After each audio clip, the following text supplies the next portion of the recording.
कि हाथों में किताब और जेब में पेन है, कि हाथों में किताब और जेब में पेन है, यही तो बाबा साहब का देन है। सो हेलो दोस्तों, तो स्वागत है हमारे रियल एजुकेशन चैनल पर। आज हम लोग पढ़ने वाले हैं बाबा साहब भीमराव अम्बेडकर के जो है उनको जीवनी के बारे में आज पढ़ने वाले हैं। यानी चैप्टर जो है यानी क्लास 10 का जो चैप्टर पहला हिंदी का है, जो बुक का नाम है ये गोधली नाम है बुक का। और उस बुक का पहला जो गद्य खंड का जो पहला चैप्टर है सन विभाजन एवं जाति प्रथा, तो उन जो लेखक हैं वो कौन है? डॉक्टर साहब भीमराव अम्बेडकर जी हैं। तो उनके बारे में आज हम लोग पढ़ने वाले हैं। एक छोटा सा संक्षिप्त जीवनी के बारे में हम लोग जानेंगे, उनके बारे में जानेंगे कि उनके जो जन्म है वो कब हुआ, ये सारे चीज़ हम लोग लेखक परिचय के बारे में जानेंगे। उसके बाद जो कहानी जो निबंध है, इस निबंध के सारांश भी जानेंगे। तो देखिए, ये बाबा साहब भीमराव अम्बेडकर जो है एक छोटा सा जो है निबंध लिखे हैं, और उस निबंध जो है बहुत ही महत्वपूर्ण है। तो देखिए, आज इस वीडियो में हम बताने वाले हैं उनके एक बहुत ही तुच्छ परिचय, यानी सबसे छोटा परिचय हम लोग क्या करने वाले हैं, इस वीडियो में देखने वाले हैं। और जो हम इस वीडियो में बताएंगे वो आप लोग यूट्यूब पर चाहे सर्च कर जहाँ पे कर लीजिएगा, आप इतना बेहतरीन ढंग से आप लेखक परिचय नहीं देखिएगा। तो देखिए, हमारा जो है सबसे पहले आप चैनल को सब्सक्राइब करके आप बेल आइकन को ऑल कर लीजिए, और जो PDF अगर चाहते हैं तो टेलीग्राम भी ज्वाइन कर लीजिए, और व्हाट्सएप ग्रुप भी है, व्हाट्सएप ग्रुप भी आप ज्वाइन कर लीजिएगा। तो चलिए हम लोग शुरू करते हैं। तो देखिए, सबसे पहले हम लोग जानते हैं ये जो है क्लास 10 के है, हिंदी है, गद्य खंड के जो पहला हम लोग स्टार्ट किए हैं, और चैप्टर 1 है जिनका नाम क्या है, जिसका चैप्टर का नाम क्या है, श्रम विभाजन एवं जाति प्रथा। तो इसके बारे में हम लोग जानेंगे कि यानी लेखक जो हैं, ये लेखक परिचय के बारे में जानेंगे कि इनके लेखक कौन हैं, ये कब मतलब कि ये जो है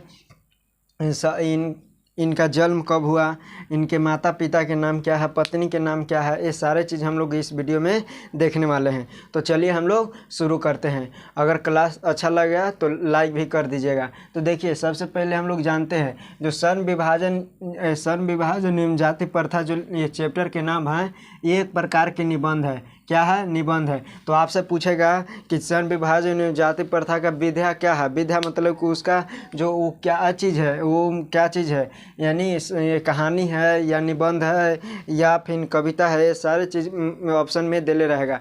तो हम लोग के क्या मारना है, तो निबंध मारना है। क्या चीज़? सबसे पहला है कि श्रम विभाजन एवं जाति प्रथा क्या है। श्रम विभाजन एवं जाति प्रथा एक प्रकार के क्या है, निबंध है। जिनके लेखक कौन है, कहेगा लेखक कौन है, तो डॉक्टर भीमराव अम्बेडकर के हैं, डॉक्टर भीमराव अम्बेडकर जी हैं, के हैं डॉक्टर भीमराव अम्बेडकर जी हैं। उसके बाद जो है इनको संविधान का जनक भी कहा जाता है। किनको? डॉक्टर भीमराव अम्बेडकर को। कहेगा कि डॉक्टर भीमराव अम्बेडकर को क्या कहा जाता है, तो संविधान का जनक। या संविधान का जनक किसको कहा जाता है, तो डॉक्टर भीमराव अम्बेडकर का। इनको अगर जन्म की बात करें तो इनका जन्म हुआ है जो 14 अप्रैल 1891 ईस्वी में हुआ है। कितने में हुआ है? 14 अप्रैल 1891 ईस्वी में इनका जो जन्म हुआ है। सबसे पहले बताएं क्या चीज़ कि ये जो क्या है, निबंध है। जिनके लेखक कौन है, डॉक्टर भीमराव अम्बेडकर। संविधान का इनको क्या कहा जाता है, जनक कहा जाता है। किनको? डॉक्टर भीमराव अम्बेडकर के। इनका अगर जन्म की बात करें तो जन्म कब हुआ है, 14 अप्रैल कितना, 14 अप्रैल 1891 ईस्वी में इनका जन्म हुआ है। अगर जन्म स्थान की बात करें तो जन्म स्थान इनका हुआ है महू मध्य प्रदेश। कहाँ पे? महू मध्य प्रदेश में इनका जन्म हुआ है। कहाँ पे? यूपी में, यानी मध्य प्रदेश में, MP में। ठीक है, कहाँ पे? MP में इनका जन्म हुआ है, यानी मध्य प्रदेश में इनका जन्म हुआ है, महू मध्य प्रदेश। याद रखिएगा, महू मध्य प्रदेश में इनका जन्म हुआ है। अगर जाति के नाम पूछे तो जाति इनका यानी महार या दलित है। क्या है? दलित है। कौन? यानी ऐसे जो है इनको जो है डोम जाति में इनका जन्म हुआ है। डोम जाति में इनका जन्म हुआ है, लेकिन ऐसे कहते हैं कि चमार जाति के हैं, लेकिन डोम यानी इस दलित याद रखेगा तो याद रखिएगा इनका जो जाति है वो दलित है। इनके माता के अगर नाम बताएं तो माता की इनका नाम है भीमाबाई। क्या नाम है? भीमाबाई। इनके माता का नाम क्या है? भीमाबाई। किनके माता के नाम? तो डॉक्टर भीमराव अम्बेडकर का माता के नाम क्या है? भीमाबाई। उसके बाद पिता के नाम क्या है? रामजी सकपाल। रामजी सकपाल। इनके पिता के नाम क्या है? रामजी सकपाल। अगर इनके पत्नी की बात करें तो पत्नी के नाम है रमाबाई। क्या है? रमाबाई। यानी भीमाबाई जो माता के नाम है, याद रखिएगा इसमें दोनों में कन्फ्यूजन नहीं होना चाहिए। इसमें भीमाबाई यानी जो है भीमाबाई, याद रखिएगा भीमाबाई यानी जो डॉक्टर भीमराव अम्बेडकर जी हैं वो किन के पुत्र हैं? तो भीमाबाई। यानी भीम से याद रखिएगा जो माता है वो भीमाबाई। कौन है? भीम से याद रखिएगा, डॉक्टर भीमराव अम्बेडकर से याद रखिएगा कि माता के नाम क्या है? भीमाबाई। और जो इनके पत्नी के नाम है बाई, यानी बाई इनकी याद रखिएगा कि क्या? रमाबाई। याद रखिएगा रमाबाई। याद रखिएगा क्या चीज़? रमाबाई। यानी पत्नी का नाम क्या है? रमाबाई। अब देखिए इनके अगर विवाह की बात करें, जो रमाबाई के साथ विवाह हुआ था तो कब हुआ था? तो रमाबाई के साथ विवाह कब हुआ था? तो 1906 ईस्वी में रमाबाई के साथ विवाह हुआ था। किनके साथ? रमाबाई के साथ विवाह हुआ था। कितना में? 1906 ईस्वी में। अगर मैट्रिक पास करें तो मैट्रिक की अगर बात करें तो मैट्रिक का जो एग्ज़ाम है यानी मैट्रिक कब पास किए थे? तो मैट्रिक पास किए थे 1900 कितना में? 7 में। यानी विवाह के 1 साल बाद, यानी विवाह हुआ था 6 में और 7 में क्या हुए थे? मैट्रिक पास हुए थे। तो याद रखिएगा जब वह 9वां क्लास में यानी 9th क्लास में जब पढ़ते थे तब उनका क्या हो गया था? शादी हो गया था। और 10th पास कब किए थे? तो 1900 जो है 1900 कितना में? तो 1907 में जो मैट्रिक पास किए थे। अगर पूना पैक्ट, इनके साथ एक घटना घटा था जो कि पूना पैक्ट एक प्रकार के घटना घटा था जो 1932 ईस्वी में इनके साथ। ठीक है, पूना पैक्ट एक घटना यानी समझौता कहिए, वो कब घटा था? तो 1900 जो है कितना में? 1932 ईस्वी में पूना पैक्ट की घटना कब हुआ था? तो 1900 जो है 32 ईस्वी में। 1932 ईस्वी में पूना पैक्ट की घटना हुआ था। उसके बाद जो आगे हम लोग चलते हैं और आगे हम लोग फटाक देखते हैं कि इनके जो जीवन में 3 प्रेरक व्यक्ति थे। इनके जीवन में 3 प्रेरक व्यक्ति थे। पहला थे बुद्ध, दूसरा थे कबीर और तीसरा थे ज्योतिबा फुले। तीसरा कौन थे? ज्योतिबा फुले। तो याद रखिएगा इनके 3 प्रेरक व्यक्ति थे। कितने प्रेरक व्यक्ति थे? 3 प्रेरक व्यक्ति थे। पहला थे बुद्ध, दूसरा कबीर, तीसरा ज्योतिबा फुले। अगर इनका प्रथम भाषण अगर कहे तो प्रथम भाषण इनका कब हुआ था? प्रथम भाषण हुआ था लाहौर पाकिस्तान में, जो कब दिए थे? 1936 ईस्वी में। 1936 ईस्वी में यह भाषण दिए थे। सबसे प्रथम भाषण दिए थे 1936 ईस्वी में, जो कि लाहौर में दिए थे। अभी फिलहाल जो है वो कहाँ पे हो गया है? पाकिस्तान में चल गया है। लाहौर कहाँ पे चल गया है? पाकिस्तान में चल गया है। तो याद रखिएगा कि पहला अगर भाषण अगर पूछेगा तो पहला भाषण कब दिए थे? तो लाहौर में। कब दिए थे? तो 1936 ईस्वी में दिए थे। कहाँ दिए थे? तो लाहौर में दिए थे। और वो जो है अब कहाँ पे चल गया है? पाकिस्तान में। अगर इनका विख्यात भाषण अगर बात करें, सबसे बड़ा विशाल अगर भाषण की बात करें तो इनका सबसे विशाल भाषण के नाम क्या है? तो the annihilation of caste. The annihilation of caste इनका सबसे विख्यात भाषण रहा है। इनके जीवन का सबसे विख्यात भाषण क्या रहा है? द एनाहिलेशन ऑफ कास्ट इनका भाषण रहा है, जिनका हिंदी में अनुवाद कौन किए हैं? द एनाहिलेशन ऑफ कास्ट का हिंदी में अनुवाद कौन किए हैं? लल्लई सिंह यादव। कौन किए थे? लल्लई सिंह यादव। ये द एनाहिलेशन ऑफ कास्ट का ये अनुवाद किए हैं। कौन किए हैं? द एनाहिलेशन ऑफ कास्ट का अनुवाद कौन किए हैं? तो लल्लई सिंह यादव। याद रखिएगा ये जो है द एनाहिलेशन ऑफ कास्ट ये 21 खंडों में क्या है? बांटा गया है। कितने खंडों में? 21 खंडों में बांटा गया है। कौन? The annihilation of caste. The annihilation of caste कितने खंडों में बांटा हुआ है? तो 21 खंडों में बांटा हुआ है। अगर इनकी रचना की बात करें तो इनकी रचना बहुत सारा है, लेकिन उसमें से 2-3 गो जो है क्या है? महत्वपूर्ण है। उसको हम लोग क्या कर रहे हैं देख ले हैं। देखिए सबसे पहला है who are they. Who are they इनका जो है इनका जो है रचना है क्या है, हु आर दे। फिर हु आर सुदराज, क्या है, who are Shudras, who are Shudras. The caste in India, the caste in India. और से बहुत सारे रचना है, तो आप लोग इतना याद रखेगा और किताब से भी लिखने की कोशिश कीजिएगा, प्रयास कीजिएगा। इतना हम लोग लिख दिए हैं। तो देखिए सबसे पहला हम लोग अब फिर अगर बात के अगर आगे हम लोग जाने तो इनका अगर मृत्यु जाने तो इनका मृत्यु हो गया था 1956 ईस्वी में। कहाँ पे, तो दिल्ली में हो गया था। इनका मृत्यु कहाँ हो गया था, 1956 में दिल्ली में हो गया था। तो स्क्रीनशॉट जल्दी से ले लीजिए और देखिए फिर से हम लोग समझने की प्रयास करेंगे। तो देखिए सबसे पहला हम लोग बताएं इनके बारे में, क्या बताएं कि ये जो जन्म है, इनका जन्म हुआ है कब हुआ है, 14 अप्रैल 1891 ईस्वी में। यह बहुत ही एक गरीब और समाज से कुचले हुए व्यक्ति थे।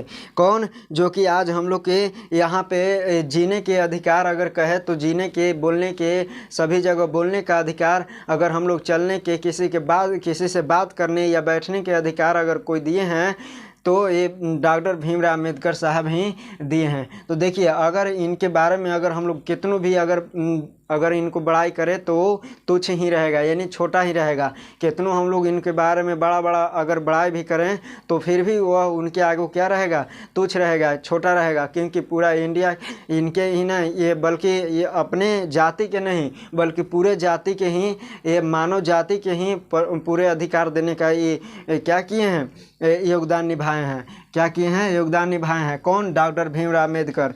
तो डॉक्टर भीमराव अम्बेडकर साहब ने ये दुनिया के एक, कहिए तो ये भारत के नहीं बल्कि दुनिया के ये एक महत्वपूर्ण व्यक्ति रहे हैं, जो कि हम लोगों इनको ने क्या किए हैं, पूजा करने और इनके रास्ता पर हम लोग अगर चले, इनके रास्ता पर अगर चले तो एक इनसे भी और से आगे व्यक्ति जा सकता है। तो इनके रास्ता से अगर चलने प्रयास, लेकिन इनके रास्ता पर नहीं बल्कि इनके जाति पर ही सब जो है वो चल रहा है। इनके जाति पर क्या कर रहा है, चल रहा है। यानी जाति जो है, इनके जाति जौन जाति के हैं उस जाति को क्या करते हैं, अपने जातिवाद को करते हैं कि हम क्या है, भीमवादी हैं। और इनको गलत जो है फ़ायदा उठाकर और लोगों के बीच क्या करते हैं, एक कुरीतियाँ फैलाने के कोशिश करते हैं, प्रयास करते हैं। तो ये सब जो है, ये सब नहीं होना चाहिए। क्योंकि जो है डॉक्टर भीमराव अम्बेडकर जी जो काम किए हैं वो काम करके दिखाने के प्रयास कीजिए, चाहे जो भी व्यक्ति हो। तो इतना हम लोग देख लिए। देखिए सबसे पहले हम लोग क्या किए कि लेखक जो परिचय हैं, लेखक फिर से हम लोग रिवीजन कर लेते हैं कि जो इनका जन्म हुआ है, 14 अप्रैल, कितना, 14 अप्रैल 1891 ईस्वी में इनका जन्म हुआ है। यह एक प्रकार के निबंध है। क्या है, ये जो सन विभाजन एवं जाति प्रथा है वो क्या है, एक प्रकार के निबंध है। इनका जो है, इनको क्या कहा जाता है, संविधान का जनक भी कहा जाता है। संविधान का जनक किसको कहा जाता है, डॉक्टर भीमराव अम्बेडकर को संविधान का जनक कहा जाता है। अगर इनका जन्म स्थान की बात करें तो महू मध्य प्रदेश। कहाँ पे, महू मध्य प्रदेश में। और जाति जो है महार जाति या जो है ये क्या है, दलित जाति में इनका जन्म हुआ है। अगर माता की बात करें तो माता के नाम क्या है, भीमाबाई। माता के नाम क्या है, भीमाबाई। पत्नी के नाम रामाबाई और पिता के नाम क्या है, रामजी सखपाल नाम है। पिता के नाम क्या है, रामजी सखपाल। देखिए इनका माता के नाम भीमाबाई, इनके जो पिता हैं पिता के नाम रामजी सखपाल और पत्नी के नाम रामाबाई। और विवाह की बात करें तो 1906 ईस्वी में इनका जो है शादी करवा दी जाती है। उसके बाद 1907 ईस्वी में मैट्रिक पास होते हैं। अब देखिए पूना पैक्ट जो घटना हुआ था वो 1900 कितने में हुआ था, 32 में हुआ था, 1932 में हुआ था। पूना पैक्ट घटना कब हुआ था, 1932 ईस्वी में। इनके जीवन में 3 प्रेरक व्यक्ति थे, पहला बुद्ध, दूसरा कबीर और तीसरा थे ज्योतिबा फुले। पहला बुद्ध थे, दूसरा कबीर थे, तीसरा थे ज्योतिबा फुले। और प्रथम देखिए, अगर इनका प्रथम भाषण अगर कहे तो लाहौर में दिए थे। प्रथम भाषण कहाँ दिए थे, लाहौर में दिए थे। थे जो कि 1936 में दिए थे। ये जो है पाकिस्तान में पड़ता है। इनका अगर विख्यात अगर भाषण कहें, इनका विख्यात भाषण क्या कहें तो द एनाहिलेशन ऑफ कास्ट। इनके जो है महोदय जी के क्या है कि द एनाहिलेशन ऑफ कास्ट, जो इनका विख्यात भाषण रहा है। इनका विख्यात भाषण के नाम है द एनाहिलेशन, जो कि अंग्रेजी में दिए हैं। और अंग्रेजी में इनका जो हिंदी में अनुवाद कौन किए हैं, ललई सिंह यादव। ललई सिंह यादव इनके हिंदी में अनुवाद किए हैं, जो कि ये जो द एनाहिलेशन ऑफ कास्ट जो है ये क्या है 21 खंडों में विभाजित किया गया है। इनकी रचना जो है who are they who are Shudras who are the caste in India, the caste in India इनका जो है महत्वपूर्ण रचनाएं हैं। इनका मृत्यु की बात करें तो मृत्यु क्या है 1956 ईस्वी में, यानी दलित में दिल्ली में क्या है, दिल्ली में 1956 में दिल्ली में क्या हो जाता है, इनका मृत्यु हो जाता है। चलिए अब हम लोग चलते हैं चैप्टर पर। अब चैप्टर में इनको क्या कहना है, इनका जो है भाव क्या है, ये भाव क्या स्पष्ट करना चाहते हैं। जो चैप्टर लिखे हैं स्वर्ण विभाजन एवं जाति प्रथा, ये कहना क्या चाहते हैं। तो देखिए जो है आज भी ये प्रथा चला आ रहा है, जो कि काम जो है वो काम के जो विभाजन है, श्रम विभाजन मतलब श्रम मतलब क्या चीज़, मेहनत यानी काम, काम को विभाजन जो है या विभाजन मतलब बंटवारा, यानी जो काम का जो बंटवारा हो रहा है वो जाति के आधार पर हो रहा है। क्या चीज़ के आधार पर हो रहा है, जाति के आधार पर। अगर जाति के आधार पर होगा तो क्या बताइए, अगर जाति पर अगर होगा तो सब जिस जाति के लोग हैं क्या उस जाति में पैसा है, क्या उस जाति में पूंजी है, या उसकी आर्थिक स्थिति ठीक है, नहीं। अगर उस जाति में है, जन्म लिया है और उस जाति के अगर जो श्रम है वो उसका आर्थिक स्थिति ठीक नहीं है यानी दयनीय है, तो उसको क्या हो जाएगा, मरना भी पड़ेगा, यानी किसी भी प्रकार से वो जीवित नहीं रहेगा, क्योंकि उसको जो है श्रम यानी अपने जाति के जिस जाति में है। और जैसे अब बात बता रहे हैं, जैसे कोई ऐसी जाति है जो कि सब्जी बेचता है, कोई ऐसी जाति है जो कि तार चढ़ता है, या कहीं ऐसे है जो कि गाय भैंस पालने की काम करता है। तो ऐसे जाति हैं जो कि जाति के आधार पर काम को बांटा गया है। तो यही चीज़ के बारे में जो है डॉक्टर भीमराव अम्बेडकर जी बताए हैं कि ये जो जाति प्रथा है वो किस तरह खतरनाक है और किस तरह से ये हानिकारक है। तो चलिए हम लोग इनको बारे में हम लोग छोटा सा एक जानते हैं, और फिर इनके बारे में जो है इनके बारे में जो हम लोग देख लिए। अब इनके जो लिखी हुई क्या चीज़ भाव ये स्पष्ट करना चाहते हैं, अब हम लोग इसके बारे में जानने के प्रयास करेंगे। तो चलिए हमारे वीडियो में जो बने रहिएगा, इसके बारे में अब लोग जानते हैं। तो इनका जो सारांश है, इनका मतलब कहना है कि श्रम विभाजन और जाति प्रथा, देखिए हम लोग पढ़ दे रहे हैं, जो किताब में से हम बता दे रहे हैं। देखिए श्रम विभाजन और जाति प्रथा निबंध का जो रचनाकार हैं, संविधान के निर्माता भीमराव अम्बेडकर जी हैं। कौन है, भीमराव अम्बेडकर जी हैं। एवं गरीबों का मसीहा जो है डॉक्टर भीमराव अम्बेडकर, इनको गरीबों का मसीहा कहा जाता है। किनको, डॉक्टर भीमराव अम्बेडकर जी के गरीबों का मसीहा, याद रखिएगा, गरीबों का मसीहा, गरीबों का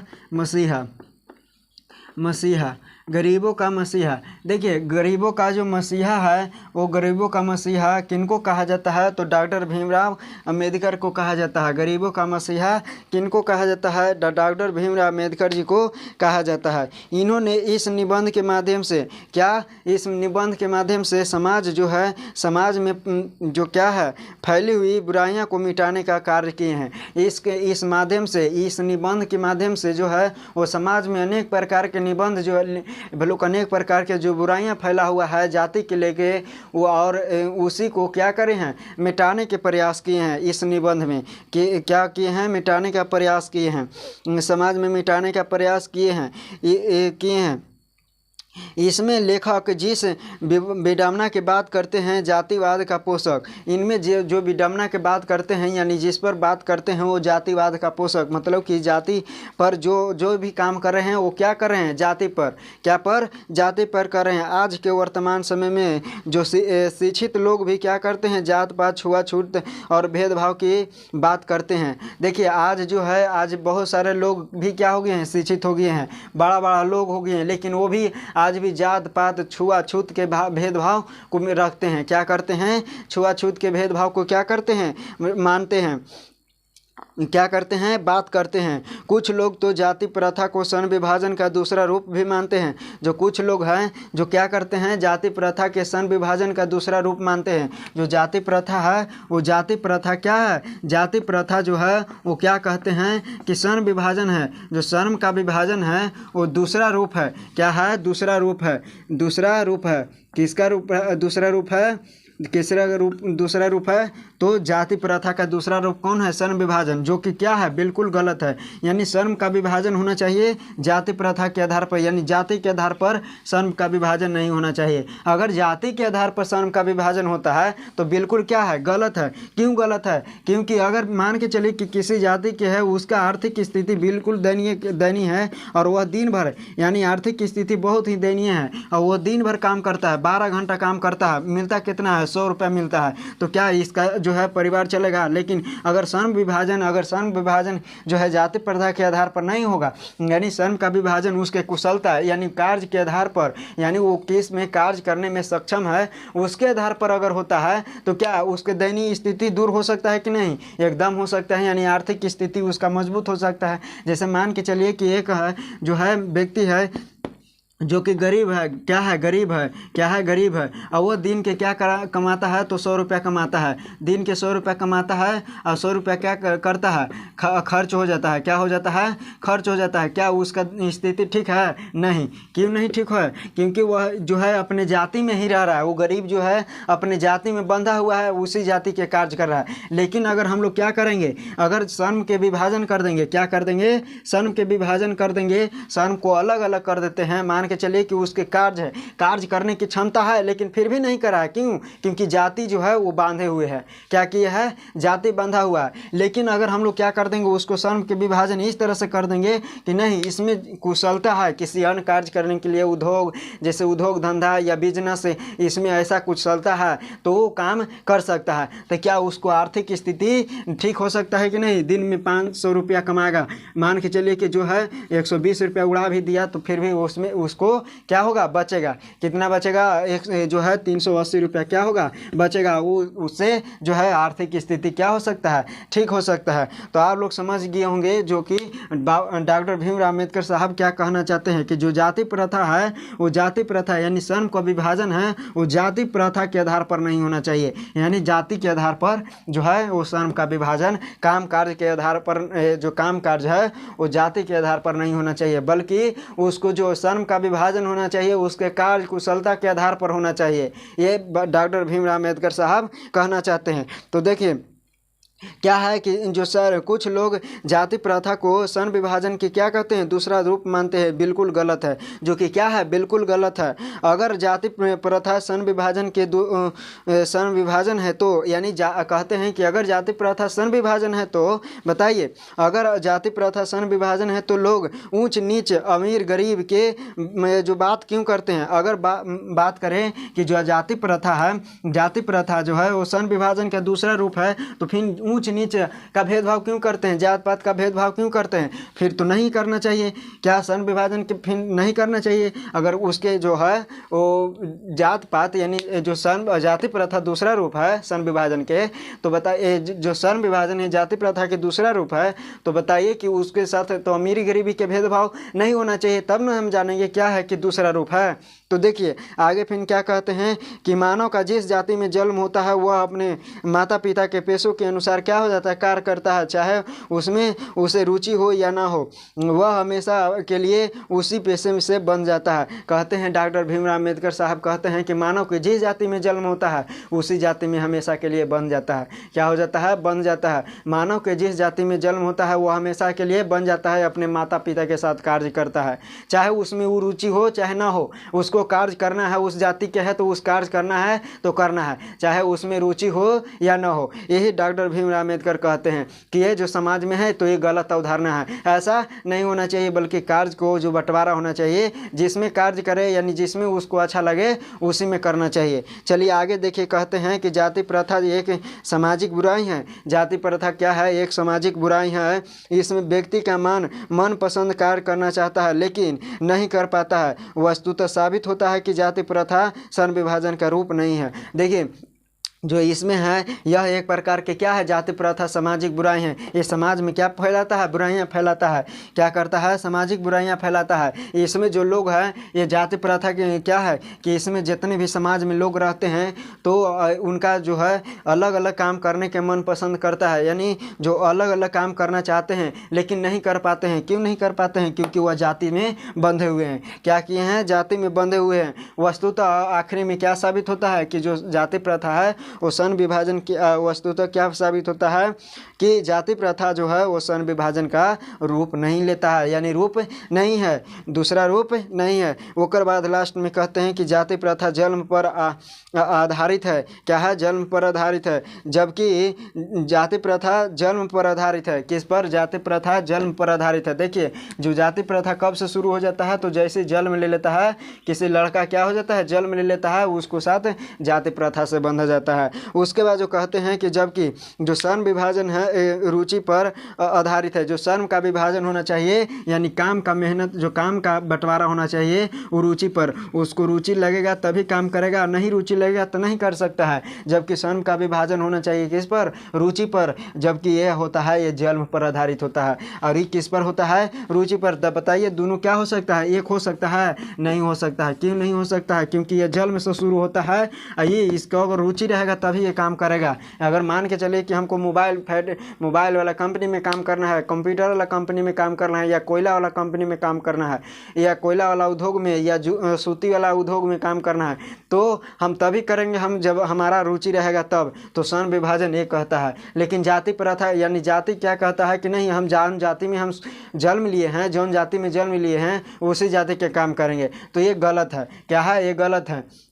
हम मान के चलिए। अब उसके बाद जो है आगे कहते हैं कि जो जब कि सर्ण विभाजन रुचि पर आधारित है, अतः सर्ण विभाजन योग्यता एवं कार्य कुशलता के अनुसार होना चाहिए। जो सर्ण का विभाजन होना चाहिए योग्यता, कार्य कुशलता के आधार पर होना चाहिए। तो ये डॉक्टर भीमराव अम्बेडकर जी कहते हैं कि सर्ण विभाजन का जो है वो सर्ण विभाजन जो किस पर आधारित होना चाहिए यानी किस पर कार्य करना चाहिए, तो उसके पास अंदर देखना चाहिए एबिलिटी यानी योग्यता देखना चाहिए। क्या देखना चाहिए?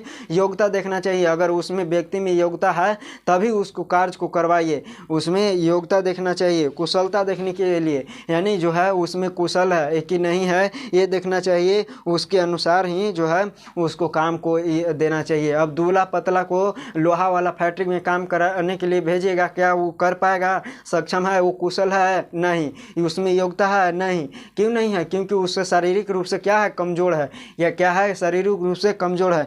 तो अब बताइए जो है काम का बंटवारा किसके अनुसार होना चाहिए? तो श्रम के आधार पर या जाति के आधार पर? श्रम के आधार पर या जाति के आधार पर? तो श्रम के आधार पर। किस पर? यानी श्रम के आधार पर यानी मेहनत के आधार पर, उसके जो है योग्यता के आधार पर। किसके आधार पर? योग्यता के आधार पर, कार्य कुशलता के आधार पर होना चाहिए। तो ये था डॉक्टर भीमराव अम्बेडकर का एक विचार था जो कि हमारे समाज में आज भी देखने के लिए मिलता है। ये गलत अवधारणाएं मिलते हैं, आज के भी समाज में मिलता है। तो इसको हम लोग को दूर करना है। चाहे हम लोग को जिस भी जाति में हम लोग जन्म लिए हैं, लेकिन जो हमको मन करता है काम करने के लिए उसी का हम लोग काम में लगाएंगे। चाहे पढ़ने में लगे, चाहे खेलने में लगे, खेलने में भी लगे। अगर बात करें कि अगर किसी भी काम करना गलत बात नहीं है। देखिए जैसे आपको मन लग रहा है पढ़ाई में तो आप पढ़ाई कीजिए, अगर किसी को मन लग रहा है खेल में तो आप खेलिए। लेकिन हाँ खेलिए, उसके प्रति इतना खेलिए, इतना मतलब कि इतना जी जान लगा दीजिए कि उस फील्ड का शेर बनिए। समझ में आ रहा है? उस फील्ड का क्या बनना चाहिए? शेर बनना चाहिए। तो याद रखिएगा कि तो आपको जब ही तभी सक्सेस हो पाइएगा जब उसको मेहनत से कीजिएगा, चाहे कोई भी काम हो। तो आप लोग जो है श्रम विभाजन एवं जाति प्रथा बिल्कुल आपको दिमाग में घुस गया होगा। आपको बिल्कुल जो है हम एक क्या बताएं, बिल्कुल सरल भाषा में और सरल जो है अनुवाद करके हम आपको बताएं सारांश के रूप में। तो आपको क्लास अगर ठीक लगा होगा तो हमारे क्लास को, हमारे वीडियो को क्या करें, लाइक कीजिएगा और सब्सक्राइब कर दीजिएगा। इसी तरह से अगला वीडियो आएगा जो है पीडीएफ के साथ हम लोग इसके सारे ऑब्जेक्टिव और सब्जेक्टिव क्वेश्चन हम लोग चर्चा करेंगे। और बाकी अगर आपको समझ में नहीं आया होगा तो आप कमेंट कीजिएगा कि हाँ हमको समझ में नहीं आया, फिर से हम समझाने की प्रयास करेंगे। तब तक के लिए मिलेंगे अगले वीडियो में। जय हिंद।